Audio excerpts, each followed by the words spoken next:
What is going on, herd? Welcome back to another Black Sheep TV production. Today we continue our Does It Drift video series, where we purchase vehicles in-game, build the car up, drift spec, and then test the car rigorously to see if it has the ability to be a drift car. And today I promised you an odd one. And the reason it's odd is because we're dealing with this. Again.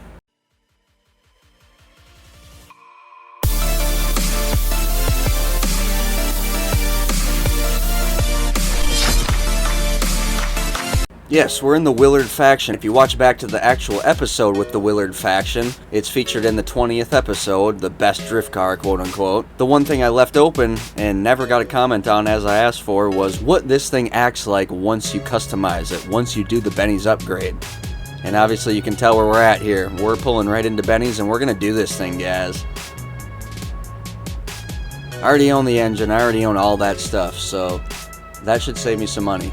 We do not want the donk. I want this. The donk obviously is not drift worthy, in my opinion. Alright, so we got hydraulics. No matter what, we got hydraulics now. That's one thing that I was wondering. So no armor, no brakes. Engine, we should still own the full engine tune, unless they're ripping us off. Nope, we do. So we get all that. Oh, look at the stance already, guys. It's got a stance, perma stance. You can do a lot of cool things to it too. I don't have the cash to blow like that, but I have the access to a lot of cool stuff now. I think those can happen. We're gonna do this because it makes it look a little bit less like a lowrider this way, in my opinion. We'll throw the old classic 8-ball in there, why not? Way too much money. I wasn't looking at how much that cost. That was all ridiculous amounts of money. Alright, we're definitely keeping the stock set up on that. Or should we just go crazy with this thing? I think we can go real crazy with this thing. It's just going to cost me a lot of money and I don't really have it. We're going to have to come back to trim color. Yeah, I can't roll with any of that personally. Alright, so this is where we gotta be. This is where we gotta be. Let's look at our metallic setup here. Okay, so we got a two-tone ability.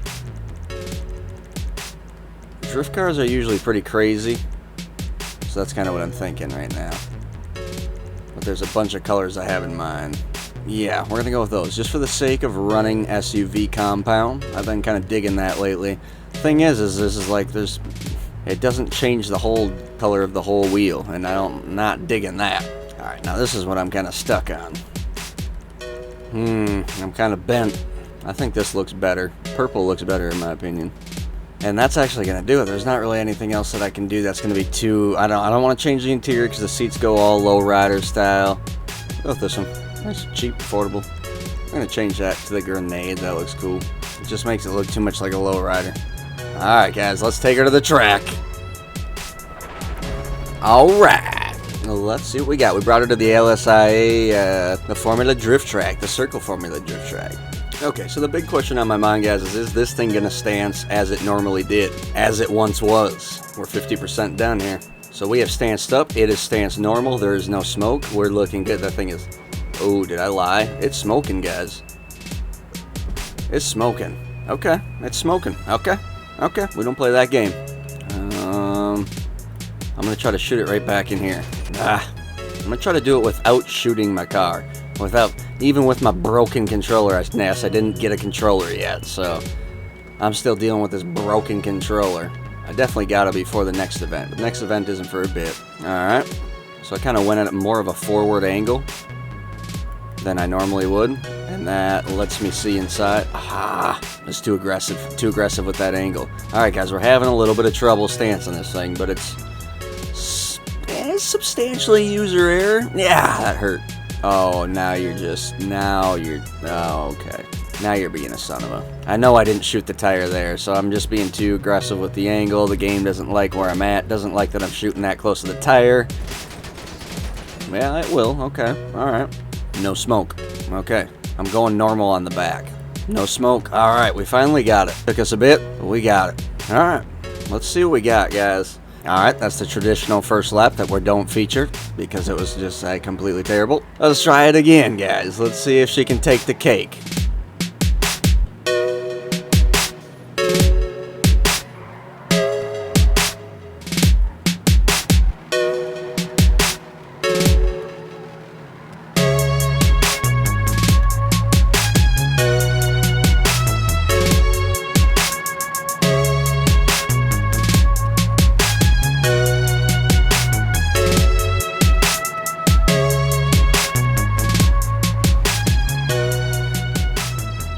to make sure I got that touch and go back there, you know. I'm gonna tell you something, guys. I've been practicing the high-speed drifting low-key, you know, like real low-key, not saying anything about it, and it is messing with me. It's such a different tactic than what we do, that once you like start to do it and practice it, it just messes with you. Because I kind of wanted to figure out, okay, well, you could do this around certain corners and then bump it up into the second gear, third gear, and do your double clutching, you know, techniques, and that would really make you the best drifter.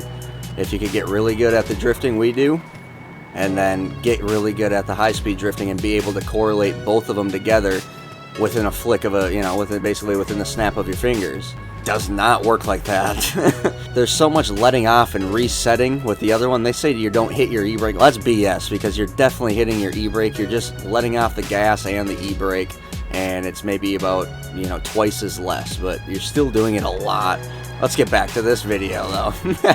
You know what, guys? I feel like it's more grippy. I feel like it's more grippy than the stock faction setup. It takes a little bit more to get used to. I will give it that.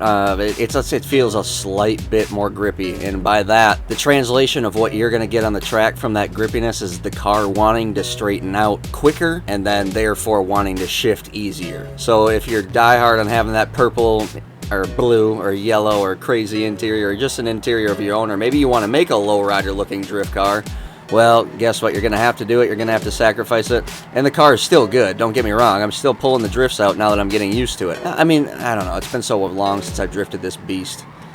I do want to say, guys, that after I said the Mamba takes the cake, I should have just said that they really are a tie, because the Mamba's $1 million after all, and this thing, even after I did the upgrade, didn't even come. It was probably about half of that. So realistically, this thing is just as good as the Mamba.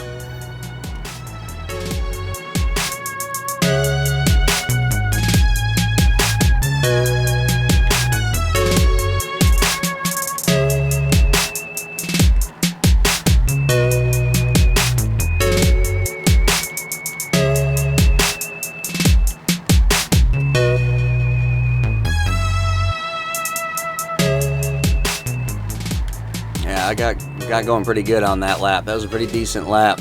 That's, I think, is going to pretty much do it. I think it'll give me a pretty good interpretation of what this thing is doing for performance. To answer our initial question of does it still drift once you do the upgrade, yeah, absolutely it does. I want to for sure say it's slightly, ever so slightly, more grippier. And like I said, it's not much.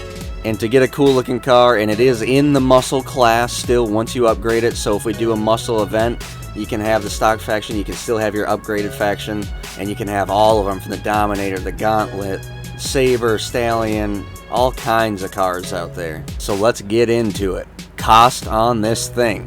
Buying it brand new from Benny's, I think it's right around $40,000. I can't actually pull it up because I'm in a race right now. I'm on the track, but it's right around 40K, just over. If I'm actually on point, it's just over 40K. Then to do the actual upgrade, I have that number right in front of me here. $335,000 to do the custom upgrade on this thing. So then you're doing the upgrades on the engine, the transmission, and the turbo, getting that all up to par, and then doing whatever you want for customization. So this can be an expensive car, but it can also be a relatively affordable car. You can keep this thing under 500K, or you can go well over probably 850 to 900K. It can get very expensive. Now, what you're getting out of it is, like I said, a little bit less than the stock value.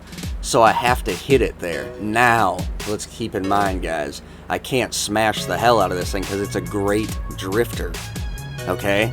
So I'm giving it a 9.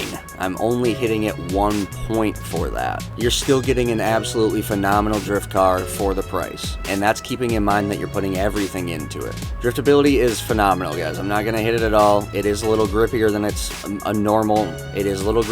normal base model. However, keeping in mind about every other drift vehicle in there, the vehicle that we're in there drifting, especially the Schwarzers and all the other cars, especially the Schwarzers, the Banshees, the Rapid GTs, cars like that, this thing is phenomenal. So she does deserve a 10. And yes, this is a different car than the base model. It does change the car, and the example I would point you to there, guys, would be the Comet Retro versus the Comet base model. Once you do the Comet Retro upgrade, it changes it phenomenally into a much, much better drift car. Go watch that Does It Drift episode if you have not. It's a great example of what we're talking about here. So we got a 9, a 10, and that brings us into overall efficiency. Now the stancing is what I'm talking about here. It smoked on the normal stance, so it forced me to stance it abnormally. That's going to be minus a point there, guys. It is a little stickier. I'm not going to hit anything on that because I already kind of took that in account on the cost over driftability. I took it in account over the cost because you're getting less than the base model. So I'm not going to take it off anything on the efficiency for that. We're only going to take the 1 point off for the stancing issue, and that does seem to be an issue that does deserve a point off. So it's getting a 9, a 10, and a 9, which is obviously going to be 28 and scoring very high, as I think that we all kind of assumed it would after we've seen the very beginning and it drifting normally. It is a good car if you already have your faction sitting around and you want to get a little bit more for customization value, because there isn't anything that you get to do to it when it stocks, just straight up. This is a Benny's car, and it's meant to be in Benny's getting that upgrade. So straight up, guys, if you were looking to do that upgrade but just didn't know if it was going to affect the driftability of your car, well, now you know the basics, and actually a little bit past the basics even. You know exactly what's happening. So again, guys, I appreciate every single one of you guys tuning in, liking, comment, subscribe, and sharing the videos if you're sharing the videos. If you're not sharing the videos, please share the videos. I definitely appreciate that. As always, I hope you stay happy, stay positive, and we will definitely speak to you next time.